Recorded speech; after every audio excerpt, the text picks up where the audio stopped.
Good morning. I am Danielle McCray. I'm Councilwoman for the 2nd District and also Chairperson for the Budget and Appropriation Committee. Joining us today, we also have Council President Z. Cohen, and we have committee members, Vice President Sharon Green Middleton representing the 6th District, and Councilman Antonio Glover representing the 13th District. We are also joined by several representatives from the Mayor's Office, as well as the City Council President's Office and our committee staff person, Marguerite Kieran. Today, we're going to be hearing 11 bills today. And we're going to start with Council Bill 25-0024, Supplementary Special Revenue Fund Operating Appropriation Board of Elections for $1,417,451, and that's for the purpose of providing a supplementary special revenue fund operating appropriation in the amount of $1,417,451 to the Board of Elections Service 899 to provide funding for emergency security equipment and unbudgeted mailing costs from the 2024 elections and providing for a special effective date. We do have proposed amendments from this bill, from Finance. The second bill that we're going to be hearing is Council Bill 25-0025, General Fund Operating Appropriation Transfer, Debt Service to Department of Finance. And that's for the purpose of transferring a general fund operating appropriation in the amount of $4,228,173 from MR Debt Service to the Department of Finance and providing for a special effective date. The third bill we're going to be hearing is Council Bill 25-0026, Supplementary Special Revenue Fund Operating Appropriation for the Fire Department. That's for $33,361,780. It's for the purpose of providing a supplementary special revenue fund operating appropriation in the amount of $33,361,780 to the Fire Department, Service 602. To provide funding for overtime due to sworn vacancies and unbudgeted EMS contractual services and provided for a special effective date. We also have proposed amendments for this bill from Finance. I'm going to continue reading the bill titles without the purpose at this time. Council Bill 25-0027, General Fund Operating Appropriation Transfer, General Fund Balance Set to the Health Department for $5,251,429. Council Bill 25-0028, General Fund Operating Appropriation Transfer, Department of General Services to Department of Law, $1,514,351. We'll also be hearing Council Bill 25-0029, Supplementary Special Revenue Fund Operating Appropriation, Liquor License Board, $250,323. Council Bill 2, and that's also going to include proposed amendments from Finance. Council Bill 25-0030, Supplementary Special Revenue Fund Operating Appropriation for the Police Department for $3,275,384. That will also include proposed amendments from Finance.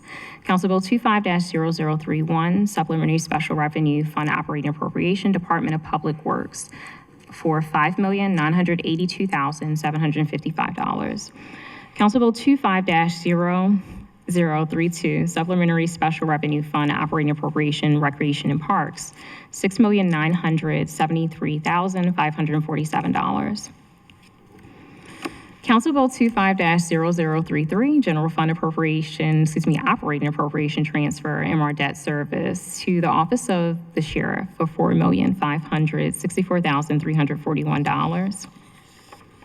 And last, Council Bill 25-0034, General Fund Operating Appropriation Transfer, MR Debt Service to the Department of Transportation for $1,039,801. We're going to start with the agency reports. We have two agencies. First, we're going to request from the Law Department. Did you have anything to add to your bill, to your report? Or for these 11 bills, are they approved for form and legal sufficiency? Thank you, Madam Chair. Actually, the amendments are all required amendments by the Law Department. And I'm sorry, could you just state your name and the agency for the record, Michelle Toth please? on behalf of the Law Department. The amendments are required amendments. currently, bills 25-0025, 25-0028, 25-0033, and 25-0034 are all approved for form and legal sufficiency. The remainder of them require amendments, and once the amendments are adopted, then they can be approved for form and legal sufficiency as well. Is there anything additional for the 11 bills that the law department would like to share, or is that everything? No, unless the chair has questions about the amendments. For our finance department? Good morning, Madam Chair, members of the committee. Laura Larson, City Budget Director. This package of bills represents our final closeout actions from the fiscal 24 budget. This package seeks to address any agency that ended the year in a deficit in fiscal 24. So we have a batch of supplementals where we are appropriating surplus revenue, specifically from income tax revenue and surplus investment earnings. We have a package of bills where we are transferring appropriation from agencies that ended the year with a surplus, specifically debt service and general services, to agencies that had a deficit. And then we're making a fund balance appropriation to the health department for their final COVID-19 expenditures. We're utilizing a fund balance for that item because those costs are still in the reimbursement process with FEMA. As noted by the law department, the amendments that were brought forward for the 7 bills seek to address errors that were not caught initially. Specifically, there was a reference to special fund appropriations that should have been general fund. That was just a mistake that was missed. And then within these supplemental appropriations, we include charter citations about why we're making the adjustment, and we had the incorrect charter citation in a number of the items. So the amounts were not changed. None of the substance of the supplemental was just correcting the fund source and the charter citation. That was a mistake on behalf of my team, and so I very much apologize to the committee and just want to assure you that we're working internally to ensure that these sort of mistakes are avoided in the future.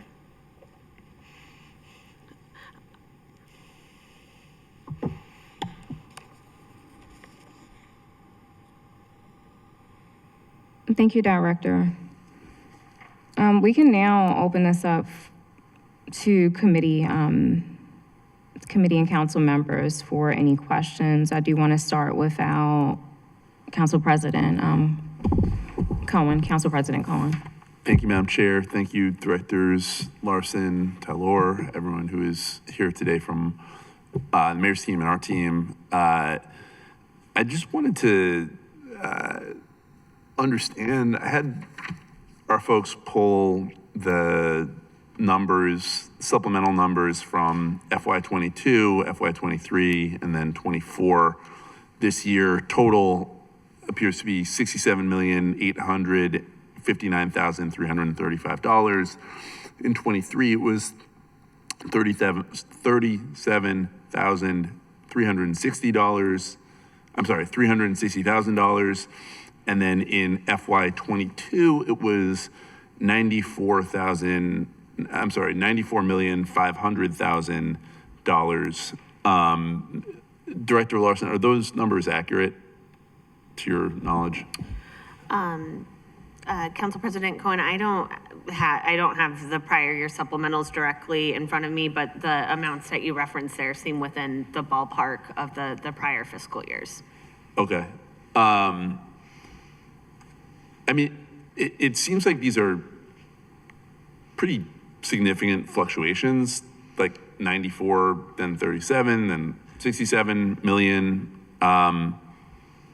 I guess just from a good governance and budget management standpoint, I am interested in what controls we've put around agencies, because ideally the number is 0 and you work extremely hard, the council works extremely hard during the budget process to get to what we believe our agencies need in order to have a good fiscal year and do what they need to do for the residents of this city. And so then to come back several months later and need another $68 million or $94 million or $37 million.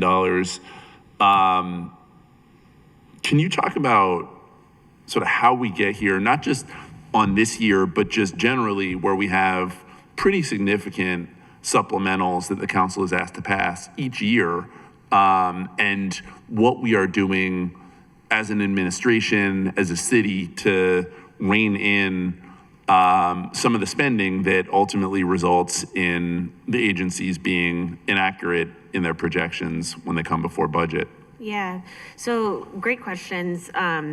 There's a little bit of nuance when we look at these numbers year over year. So if we go back to fiscal 22 and reference the large closeout supplemental in that year, I believe it was $90+ million. Part of what was happening in fiscal 22 was that fiscal 22 captured the year where the real estate market was going crazy in the city, and we were receiving record revenue from the transfer and recordation revenue. So we were receiving a lot of surplus revenue associated with people buying homes or people refinancing based off of trying to lock in those lower interest rates. That surplus was really atypical, and so what my predecessor did, working with the administration and agencies back in fiscal 22, was saying, hey, we have this additional revenue that was truly unexpected. Let's try to fund some things that, some outstanding needs that aren't accommodated in the budget. And so part of the reason why the 22 supplemental was high was not necessarily that people had gone over budget. They were using that sort of extraordinary surplus revenue to take care of some one-time items that needed funding. In fiscal 23, our number was a little bit lower. There were two things that happened in fiscal 23. Fiscal 23 was the first full year of the Workday implementation, where our financials were in Workday. And what we saw is in that year, in many cases, because we had some log jams on the procurement side, spending was lower in some of our agencies just because they encountered delays trying to get some things across the finish line. And so that helped us to have sort of fewer deficits in agency budgets. The other thing that we did that's important to keep in mind with these closeout items is like if we're transferring appropriations, in some cases we can do that with approval from the Board of Estimates and not City Council. And where we have to do Board of Estimates and City Council is where we're truly increasing the bottom line. And so because we had some we were able to accommodate some of the issues in fiscal 23 through a transfer bill that made the number that the City Council see smaller. In fiscal 24, what happened was we saw some of those procurement items get through the logjam. And so we had a number of agencies where we paid for expenses twice in a fiscal year just because of those delays. And so that took them over budget. And we had an overall expenditure deficit in fiscal 24, so we didn't have anything to transfer, which meant that we were having to increase the overall bottom line. So those things sort of contribute to a little bit of the nuance that make it tricky to kind of look at the apples to apples numbers there. What I will say in terms of what we saw in fiscal 24 and what we're continuing to see in fiscal 2025 is that we have a lot of pressure being driven by overtime expenditures throughout the city. Historically, that was contained to public safety, but now we're seeing those overtime pressure in more of our operational agencies like Public Works, Transportation, Rec and Parks, and that's contributing to some of the overage. The other piece that we're seeing is where agencies are sort of trying to backfill anywhere that they don't have optimal staffing with the use of contractual services that are maybe not budgeted. And so those are really sort of the financial pressure that I would say we saw in fiscal '24, we're continuing to see in '25. What I can tell you in terms of what we're doing about it is working with any agency that is projecting a deficit to identify what do we need to do in order to align your service with what you're funded to do, so that we don't see these chronic deficits. And that is really sort of the focus of the work now, is really looking at agencies to identify how they adjust spending in order to ensure that they can stay within their budgeted amount.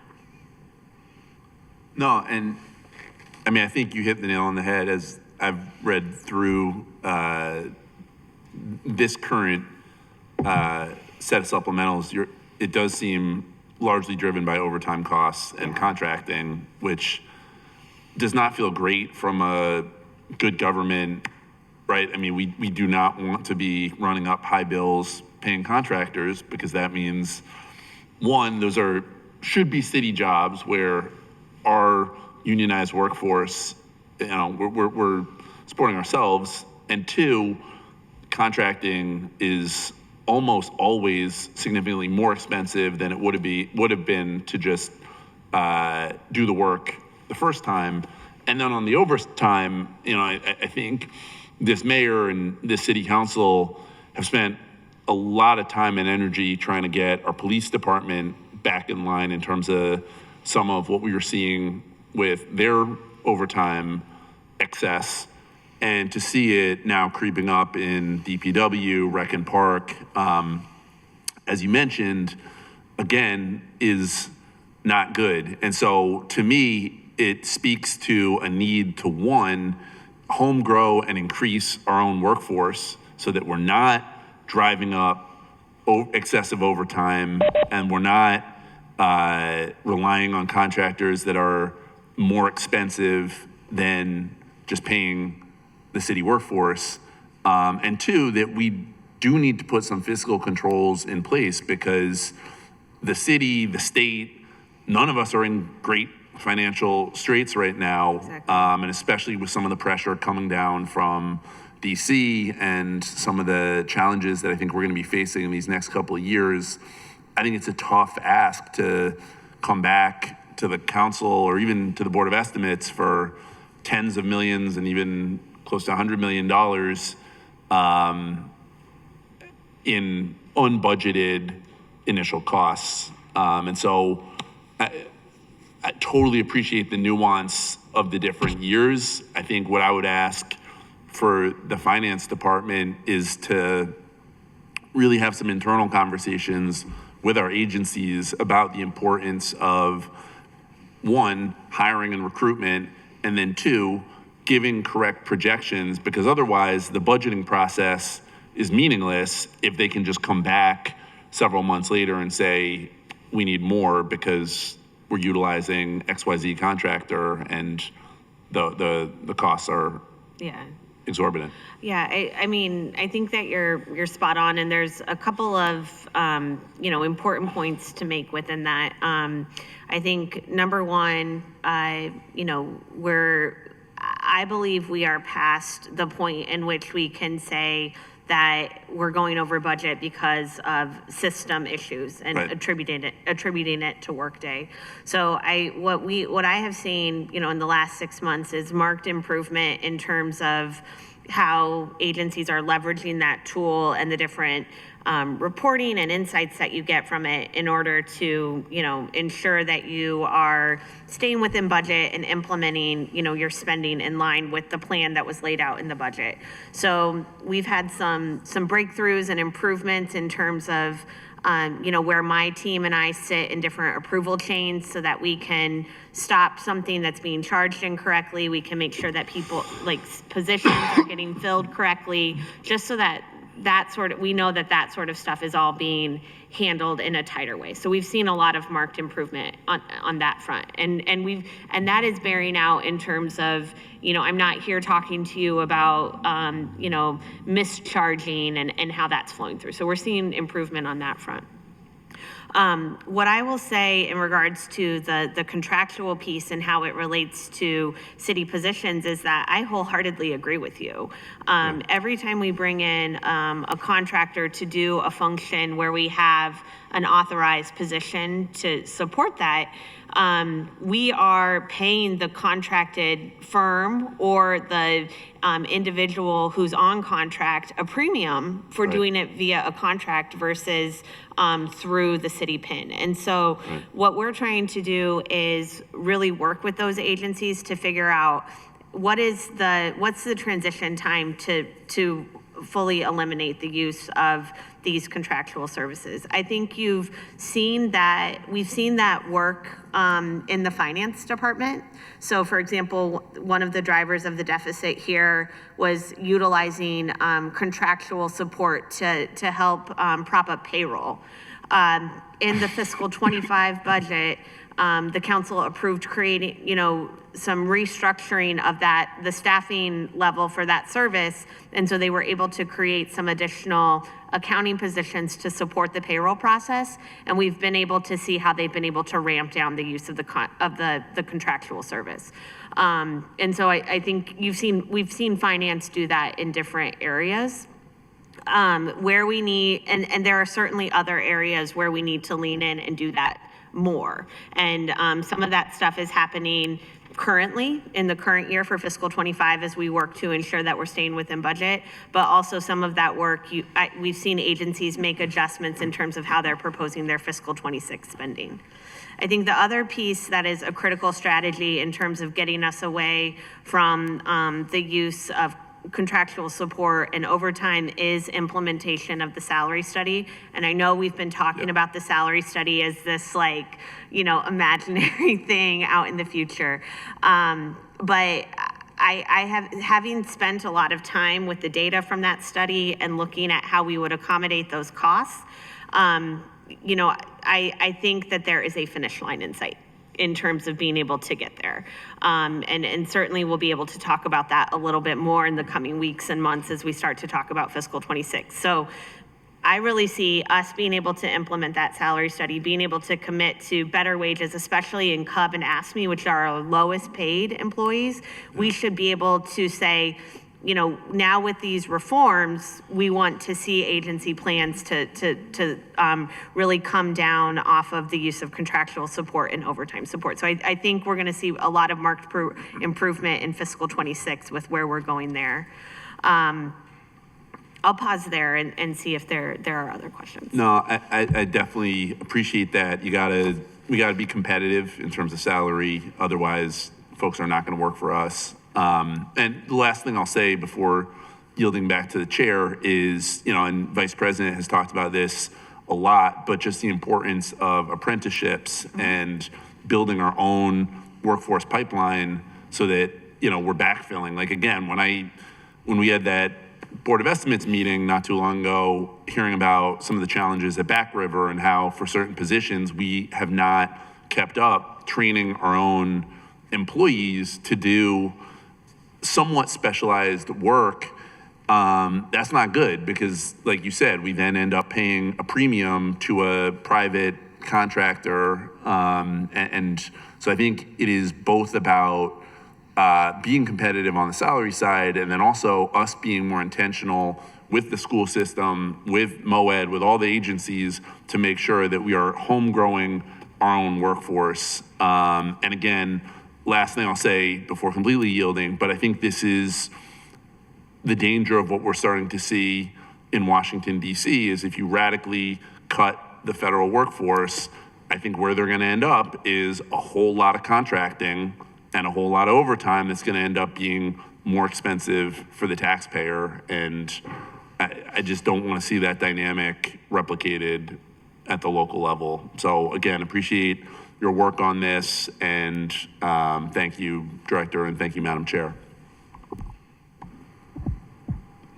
Thank you. Director, I just have one question. During a fiscal year, how and when does the finance department know that it's going to end the fiscal year with sufficient surplus revenue to cover the deficit spending that's being incurred by our agencies? So, we're doing a comprehensive look at revenue and expenditures on a quarterly basis. And so that is that's the data that, I come before this committee and share throughout the fiscal year. What I will say is that as we move through the fiscal year, we become, things get into greater focus in terms of where our expenditures and revenue are trending. And so we are sort of monitoring constantly throughout the fiscal year, kind of where we think the revenue is going to end and where we think the expenditure number is going to be.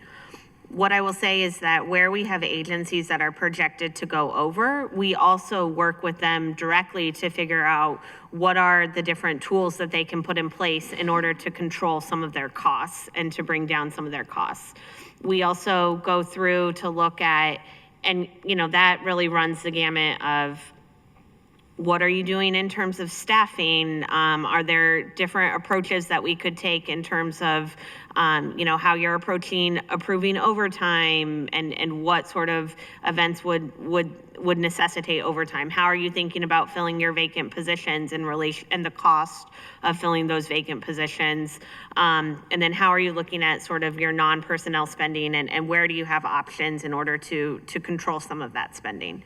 And so it's really, and then what we're able to do is through our updated projections, we're able to see, what impact are those cost controls having in terms of the strategy of lowering expenditures.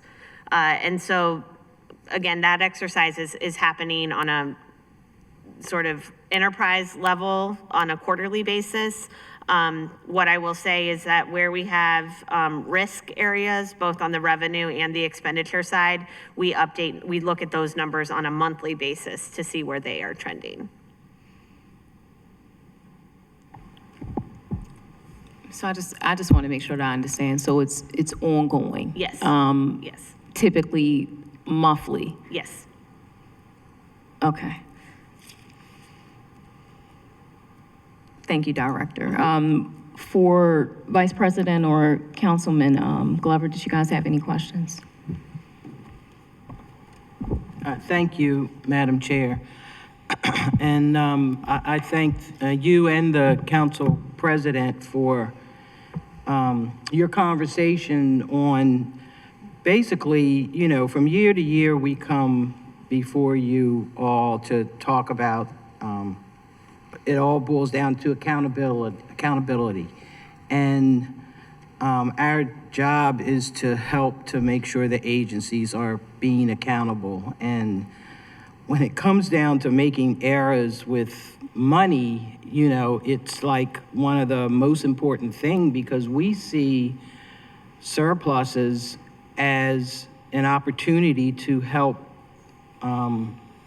resources and programs within the communities that we service, along with really trying to help the agencies do things like apprenticeships and so on. And just as another reminder, Baltimore City was the first government in the country to really start apprenticeships. 1976 stays in my mind.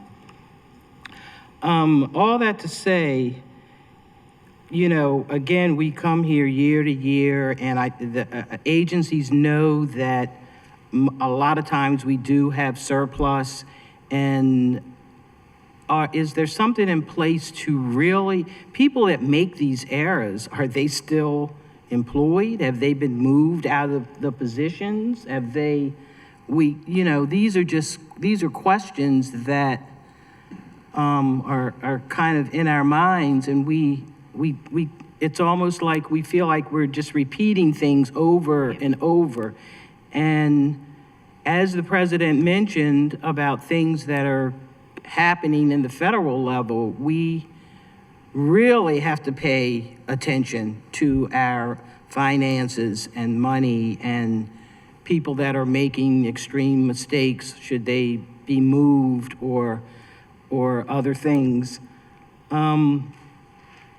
What would you know, you're moving money, and when we sit here and think of ideas of what we could do with this extra money to have it poured into programs for our communities, we're just, it's really sad to us. It's good that we try to balance the budget, but people, our constituencies are paying more and more attention to what we're doing. And I'd just like you to respond to some of those Yeah. talks. Yeah, I hear you on that, Madam Vice President, and in many ways, I share the sentiment that you're expressing. I share the sentiment of this body. What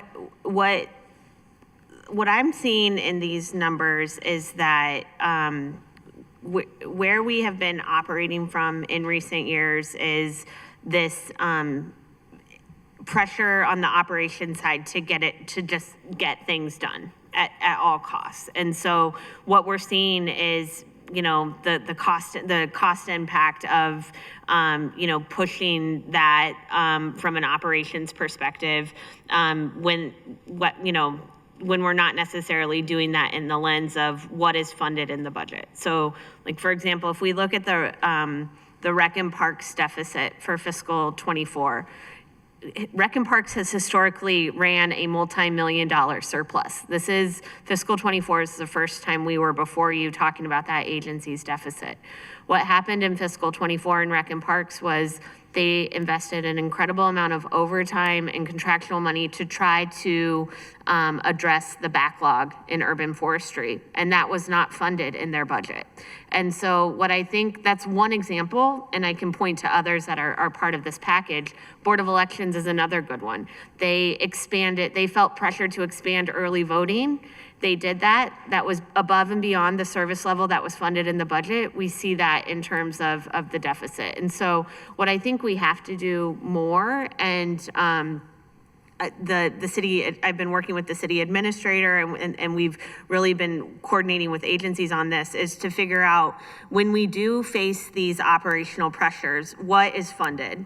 And if we're making a conscious decision to say we need to do more because of X, we need to figure out how we can accommodate it within the budget. And so I think really what needs to happen more, and we've been seeing more of this is happening behind the scenes, is just ensuring that when these operational decisions are being made, there is some sort of, there is intentionality in terms of how we talk about the budget ramifications of that and figuring out if we can accommodate that. So I think that is really the most important thing. Again, making sure that our agency directors, our bureau chiefs, folks who run programs understand how to consume information about their budgets and how to make decisions based off of that, rather than quite frankly, flying blind and spending until someone says stop. Because I do think that there was an element of that happening. And I do just want to stress that as we look at fiscal -- and as we prepare for the fiscal '26 budget, the city administrator has been leading a number of efforts with these agencies that are trending over to ensure that they have plans in place to ensure that they are staying within budget. And so that accountability is happening and being driven from the highest levels possible.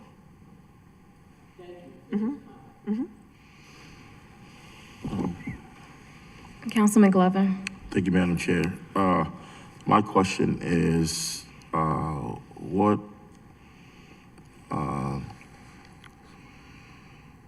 factors led into the unanticipated expenses, such as the overtime in the fire department, the police department? Can you explain to me, give me a breakdown to that? What was the reasons? Councilman Glover, what I heard your question to be was, explain, in the case of the police department, what was driving their overtime deficit? And fire department as well. And fire, okay. So, on the police department, what's been happening in police is that we have seen the vacancy levels in terms of the number of officers continue to increase significantly. And so what happened in fiscal 24, we surpassed the point at which the savings from vacant police officers was sufficient to cover the additional overtime costs. So now what we're seeing is, our overtime costs are so significant in order to backfill for those vacant positions that we're not generating enough savings from the vacant positions to offset our overtime spending. So what we need to continue to focus on with the police department are a couple of strategies. If you think back to budget time, we're talking a lot about investing in civilianization in order to create civilian positions to take sworn people and move them back into the patrol model and the staffing model. So we need to continue, police needs to continue to double down on those efforts and not only get those positions filled or created, but get them filled and get people trained so that they can get folks back out into the field as soon as possible. On the fire department, this is more of a chronic issue. If we look back at all of the agencies that have had deficits that are in this package before you, it is the fire department that has most consistently been part of this package and most consistently coming in at $30 million over budget. There's a couple of things that are happening in the fire department. The first is during the COVID pandemic, there was a pause on recruitment. And so historically in the fire department, we were always able to keep up with attrition by being proactive in terms of the recruitment, because there's such a long window to get somebody through the academy and back out into the rotation. You really have to start your academy on these regular intervals so that you're always having enough people to go back in the shift model. What happened was we skipped a couple of those cycles, and so we had more vacancies. We got really behind in terms of vacancies. Coupled with that, at the same time, we saw the vacancy number on the EMS side of the shop in fire go up consistently to the point where we have, very large vacancy numbers in terms of our paramedics and EMTs. So what's happening today is we are deploying firefighter EMTs over to EMS to ride on ambulances. And then what we're having to do is we're having to use overtime to bring in another body to replace that firefighter in the fire suppression shift. And so we're really paying for it twice. And it's very expensive because when you're deploying the firefighter over to EMS, you're paying more than what you would need to if you had the position filled. That is coupled with the fact that we're utilizing an unbudgeted contractual service to also provide some level of EMS support. So those things are all sort of happening together in order to contribute to this deficit in the fire department. There's a couple of things happening here in terms of what I see getting us back to a place where the fire department is not generating these 30 million plus deficits. Number one is working with the partners in the fire union to think about how our shift models are structured to ensure that we have the most optimal shifts. The other piece is looking at, on the long term, what is our approach to stabilize EMS? Because in the same way you hear the police department talk about challenges regarding hiring police officers and just the recruitment challenges that exist, the fire department experiences the same thing on the paramedic side. And so we have to figure out, knowing that we have 70 plus vacant paramedics it takes months to train them, and we can only realistically train so many a year. What do we need to do in order to get that service back into a realistic place where we have the staffing model that we need, and we're not getting there through really expensive overtime. So that's the other piece that we have to look at with fire. And then the final piece that we need to look at with fire is, just like we've done in police, where we have identified certain roles that are filled by sworn individuals, to identify opportunities to potentially look at a civilianization model, look at what opportunities like that exist for the fire department. These pieces are in motion under the direction of Chief Wallace. And in fact, some of these proposals are currently being discussed as part of the ongoing union negotiations that we can't share more about in this setting, but would be happy to answer any questions privately. Okay, thank you. My next question is, can you provide a breakdown of how the supplemental funds for emergency security equipment and elections will be allocated?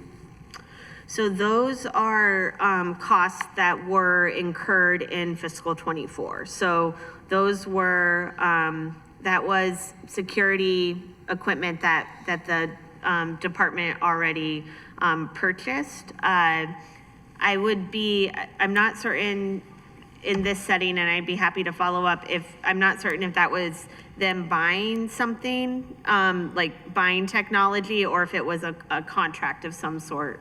But I could dig into that and report back to you. Okay, but are there plans like in the future for us to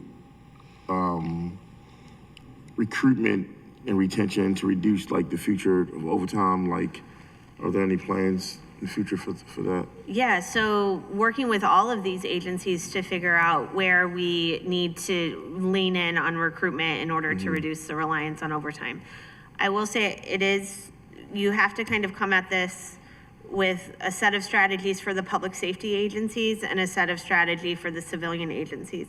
Mainly because on the public safety side, it's almost a year. Your recruitment efforts are almost a year before you see the relief of the new personnel being part of the shift model. I think on the operational side, really working with the agencies again to understand what are their recruitment strategies in order to get some of these positions filled. What support do they need in order to make that happen? And then once we do get positions filled, what strategies do we have in place from a retention perspective in order to keep folks? And I will say, with a number of hard to fill vacancies, we have seen marked progress where we've been very intentional about trying to fill large vacancies. We saw it in the first half of this fiscal year in the Department of Transportation, where there were nearly 30 vacant traffic enforcement officers. DOT, had a very focused recruitment strategy where they were very focused on filling those slots. I believe that they also identified some challenges in the classification description where there were some qualifications that were deemed unnecessary for the position. They were able to adjust those, and they were able to get those positions filled. And we now see them having a much, much lower vacancy rate. And so I think what we need to do is replicate that approach, between DHR and the agencies to figure out, do we have, what can we, if we go out with these targeted recruitment strategies, what progress can we see? Because sometimes what these past examples have shown us is that, maybe our previous recruitment strategies were not focused enough in order to help us, fill these large gaps. Cool. I just want to make it public so in case the public didn't know. So in the fire department, paramedics, individual by the name of David Lansford his salary was $113,157. That's his original salary. He took off, more than anybody in city government. At the end of the year, he ended up with $358,586. That's what he took home fiscal year 2024. And just to see that gap, the amount of overtime that an individual has, taken home, like I said, the highest paid city employee Yeah, in 2024. yeah. You have that. I mean, the overtime numbers, especially like in these public safety agencies, can get very, very high given the significant staffing shortages that they have. I can share with you that at the direction of the mayor, there is a top to bottom review of overtime spending that is currently underway to identify where we have these issues, where there's potential overuse of overtime. And again, identifying the reasons for the overtime. So again, I think in police and fire, we see overtime coming from staff shortages, but I think in other departments, sometimes we've identified that overtime can be happening for more discretionary reasons. And so working to figure out what management controls can be in place to control overtime. But I think even in the cases of police and fire where there are these deficits, we still need controls in place because there, is definitely discretionary types of overtime and non-discretionary types of overtime. And we have to make sure that we are really understanding what's happening with that discretionary overtime and that we are making decisions that are aligned with the resources that are available in agency budgets. Okay, so we would have in Workday, I'm assuming, the duties that this individual, falls overtime, we should be able to see exactly what was the reason for the overtime, correct? Yes. Okay, Yes. thank you. Yep. I want to acknowledge Councilman Paris Gray from the 8th District, who has joined us today. We're going to go to Vice President Middleton. Thank you, Madam Chair. Thank you, colleague Glover, for just kind of talking about the deficits with our public safety folks. And we all know, I guess most recently, I don't know why you're leaving out the Sheriff's Department, which is also public safety. Correct. And they've had an investigation by the IG's office. It's a problem with something going on with workday and overtime. And from your numbers here, their deficit is more than our police. Correct. In fiscal So- 24, it was. Yes, so I don't know how much you can talk about, but there's definitely been some errors. I don't know who's to blame, but I don't think the conversations are over and some people need to be made accountable.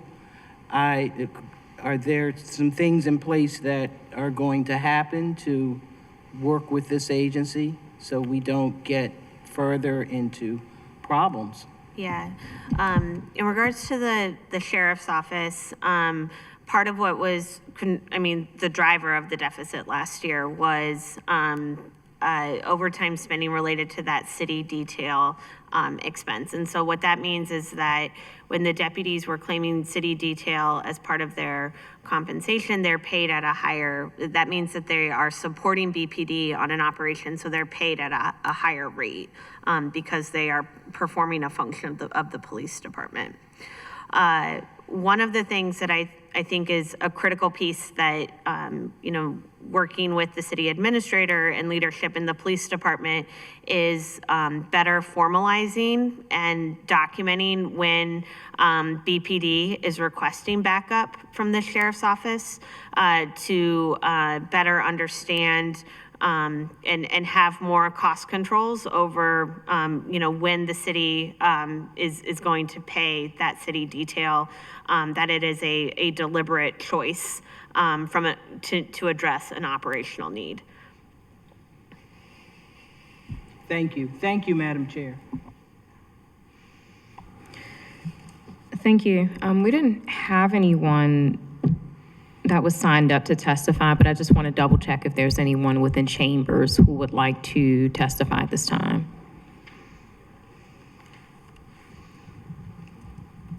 Okay. Seeing none, we're going to, and I'm sorry, Councilman Gray, to close us out, he has a few questions. Thank you. Yes, thank you, Chair. This is a follow-up to the fire and EMS.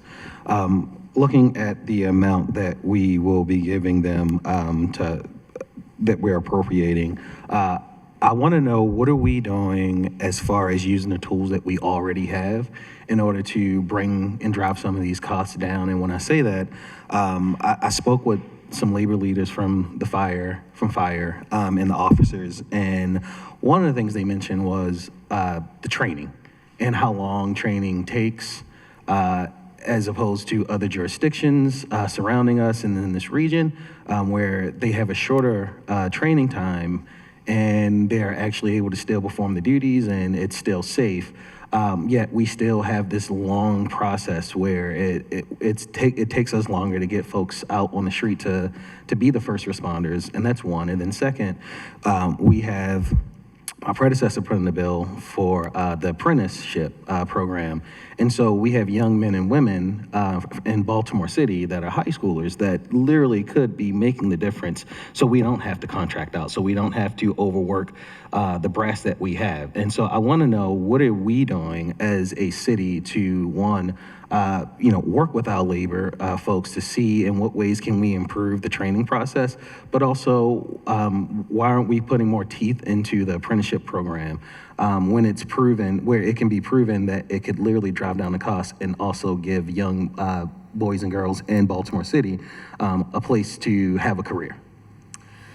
So specifically on the fire department issue regarding training, I would actually defer that response to Chief Wallace and Deputy Chief Matz.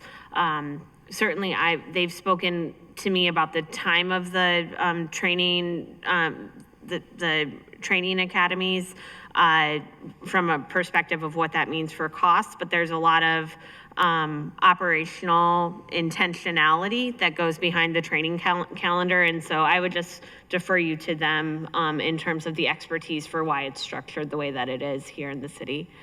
In regards to the apprenticeship program, that is coordinated sort of citywide through the Mayor's Office of Employment Development. And what we have seen is that in certain areas there have been marked success in terms of their efforts. I would point you to the Department of General Services and the fleet management team. Director Attila and his fleet team would be able to share some immediate stats that they've had in recent years from their apprenticeship work. With that being said, I think that there is definitely more that the city can do in terms of scaling this and looking for other areas where it can grow. What I will say is that in order for this to be successful, I think we have to think about what investment needs to happen in order to ensure that it's a quality apprenticeship program and the young men and women who are part of it are having a quality experience and getting access to a pipeline that will lead to a job.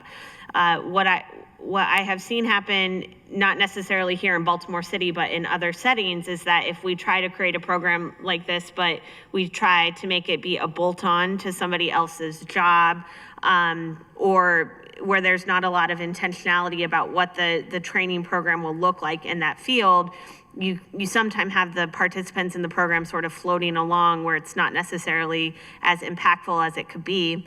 Or on the flip side, we put, if there's money for the actual apprenticeships, but there's not money for, the staff to coordinate the program, to develop the curriculum, and that sort of thing. It's going to take much longer for the agency to get the program up and off the ground, if they ever do get it up and off the ground, and there's just going to be a lot of delays. So what I think we need to do in order to scale it is look at how we build in some more of that intentionality so that we can ensure that, and not to say that there's not intentionality happening today. I just think what's happening is that, you know, it's sort of up to individual agencies to kind of figure out what this program looks like. And so leaning in with the partners at MOED and under the leadership of the mayor's office, figuring out sort of what that citywide model looks like. Thank you, because this isn't sustainable.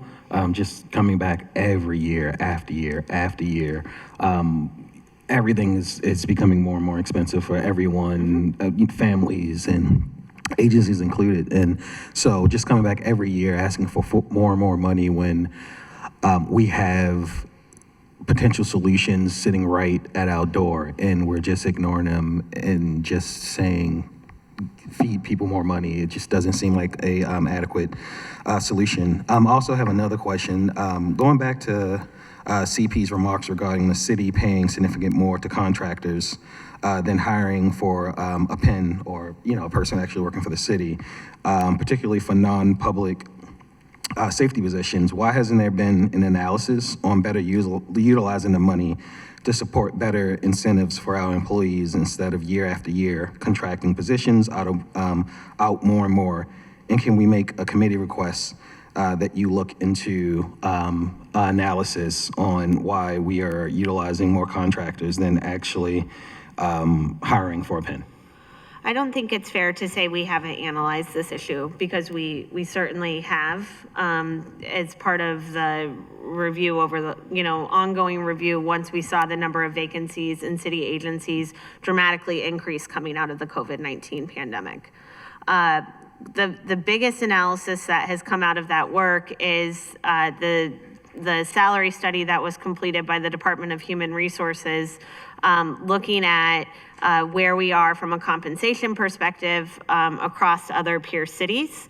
And what we're currently doing right now as we build the 26 budget is putting together a spending plan so that we can invest in the salary study. Okay, thank you.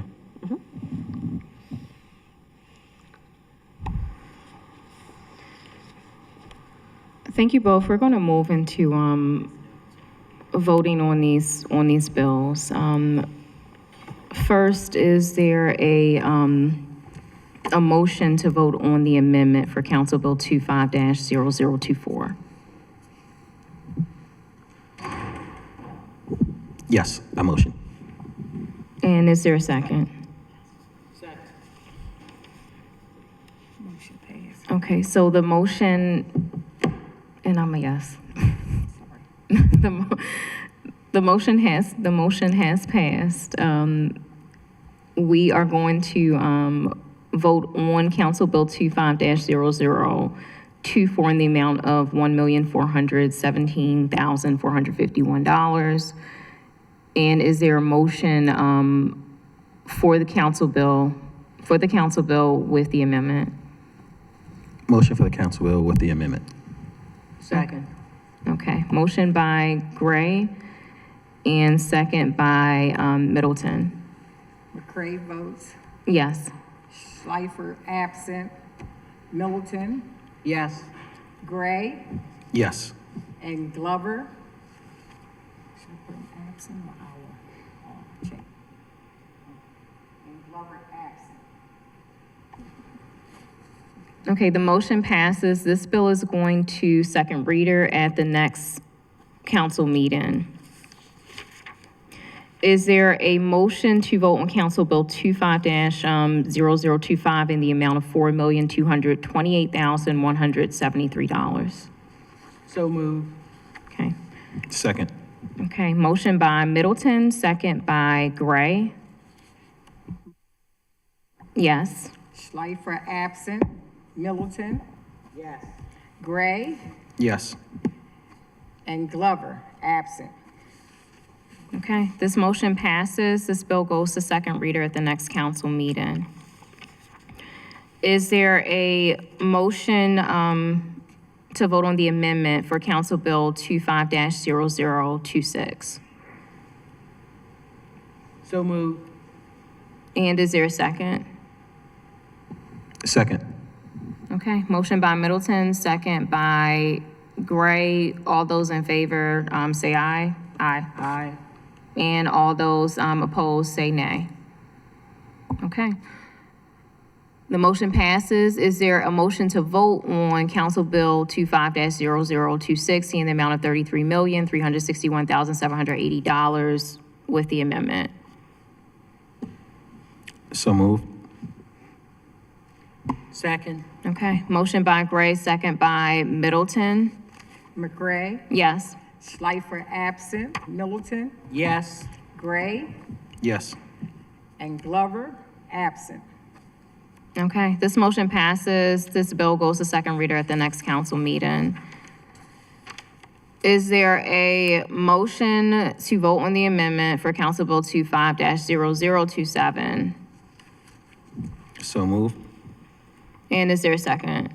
Second. Okay, motion by Gray, second by Middleton. All those in favor say aye. Aye. Aye. Aye. All those opposed say nay. Okay, the motion for the amendment passes. Is there a motion to vote on Council Bill 25-0027 in the amount of $5,251,429 with the amendment? So moved. Okay, motion by Middleton. Is there a second? Second. Second by Gray. McCray, Yes. Schleifer absent, Middleton, Yes. Gray, Yes. and Glover is absent. This motion passes. The motion passes. The bill is going to second reader at the next city council meeting. Is there a motion to vote on Council Bill 25-0028 in the amount of $1,514,351? So moved. Second. Motion by Middleton, second by Gray. McCray, Yes. Schleifer absent, Middleton, Yes. Gray, Yes. and Glover is absent. The motion passes. This bill goes to second reader at the next council meeting. Is there a motion for the amendment for Council Bill 25-0029? So moved. Second. Okay, motion by Gray, second by Middleton. All those in favor and say aye. Aye. And all those opposed say nay. The motion for the amendment passes. Is there a motion to vote on Council Bill 25-0029 in the amount of $250,323? So moved. Second. Okay, motion by Gray, second by Middleton. McCray, Yes. Schleifer absent, Middleton, Yes. Gray, Yes. and Glover absent. Okay, this motion passes. The bill is going to second reader at the next city council meeting. Is there a motion to vote on the amendment for Council Bill 25-0030? So moved. Second. Motion by Gray, second by Middleton. All those in favor say aye. Aye. Also, all those opposed say nay. The motion has passed for the amendment. Is there a motion to vote on Council Bill 25-0030 in the amount of $3,275,384? So moved. Second. Okay, motion by Gray, second by Middleton. McCray's a yes. Schleifer absent, Middleton, Yes. Gray, Yes. and Glover absent. Okay, a motion passes. This bill goes to second reader at the next city council meeting. Is there a motion to vote on the amendment for Council Bill 25-0031? So moved. Second. Motion by Gray, second by Middleton. All those in favor say aye. Aye. Aye. And all those opposed say nay. And the motion for the amendment passes. Is there a motion to vote on Council Bill 25-0031 in the amount of $5,982,755? So moved. Second. Motion by Gray, second by Middleton. This motion passes. This bill goes to the second reader at the next city council. Let's back this up because we need to take these votes. McCray is a yes. Schleifer absent. Middleton, Yes? Gray, Yes. and Glover is absent. Okay. Now this motion passes. This bill is going to the second reader at the next city council meeting. Is there a motion to vote on the amendment for Council Bill 25-0032? So move? Second. Motion by Middleton, second by Gray. All those in favor say aye. Aye. All those opposed say nay. This motion passes for the amendment. Is there a motion to vote on Council Bill 25-0032 with the amendment, and that's in the amount of $6,973,547? So move. Second? Okay, motion by Gray, second by Middleton. McCray is a yes. Schleifer absent. Middleton, Yes? Gray, Yes. and Glover is absent. Okay, the motion passes. This bill goes to the second reader at the next city council meeting. Is there a motion to vote on Council Bill 25-0033 in the amount of $4,564,341? So move? Second. Okay, motion by Middleton, second by Gray. McCray is a yes. Schleifer absent. Middleton, Yes? Gray, Yes. and Glover is absent. Okay, the motion passes. This bill goes to second reader at the next council meeting. For the last bill, is there a motion to vote on Council Bill 25-0034 in the amount of $1,039,801? So move. Second? Motion by Gray, second by Middleton. McCray is a yes. Schleifer absent. Middleton, Yes? Gray, Yes. Glover, This motion passes. The bill is going to second reader at the next city council meeting. Thank you all for joining us today. This hearing is adjourned.